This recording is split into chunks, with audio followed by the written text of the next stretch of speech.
ভালো কাজটার আমরা ভালো কাজ মনে করি না। এই যে মাদ্রাসা, নিজের কলিজার মা, নিজের কলিজার বাবাকে ছেড়ে দিয়ে ঠান্ডার মৌসুমে রে বাবা আমরা তো এত ঘুমাইয়া যাই রে বাবা। মাদ্রাসার ছাত্র ঘুমাই না রে বন্ধু, বেশি দূরের কথা বলতেছি না রে বাবা। এই বক্তব্য মাদ্রাসায় দুইটা মসজিদ রে বাবা। যেটা পূবের মসজিদ আছে তাকে পুরানা মসজিদ বিলা বলা হয়। ওই মসজিদটা আগে নির্মাণ করেছে বাবা, পশ্চিমের মসজিদটা পরে নির্মাণ হয়েছে বন্ধু। আমি একদিন আমার আসরের নামাজের সময় হয়ে গেল রে বাবা, ওই মাদ্রাসার মধ্যে গেলাম, ওই মসজিদের মধ্যে গেলাম। আসরের আগ মুহূর্তে ছোট একটা বাচ্চা রে বাবা, 10 থেকে 12 বছর বয়স হয়েছে। উনি আসরের নামাজের আগে আল্লাহর কাছে দুইটা হাত তুলে বলে, আল্লাহ রে বাবা, মা মাশরা করেছে আমি শুনেছি, ও আল্লাহ তুমি আমার সন্তানকে কোরআনের হাফিজ বানাইয়া দাও।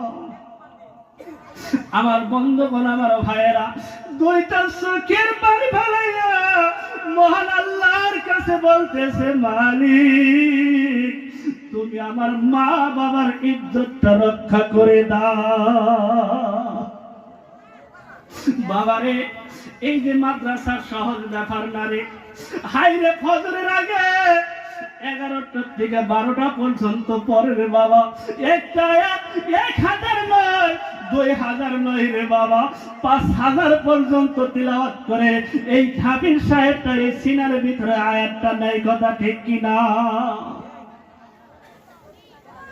আমার বন্ধুগণ, আমার ভাইয়েরা, এই যে ছাত্র, কত ইতিম মানুষ থাকে রে বাবা।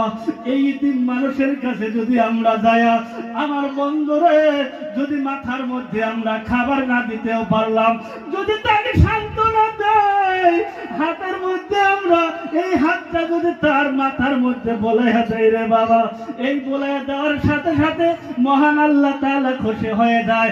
আর আপনার আমলের মধ্যে আল্লাহ সুবহানাল্লাহ ওয়া তাআলা এই হাফেজ ছাত্রর যত গুনাহ চুল আপনার হাতের ভিতরে পড়েছে বাবা, এক একটা চুলের বদলে আপনার আমলের মধ্যে এক একটা নেকি আপনার আমলের মধ্যে আল্লাহ পেট করে দাও। আমার বন্ধুগণ, আমার ভাইরা রে,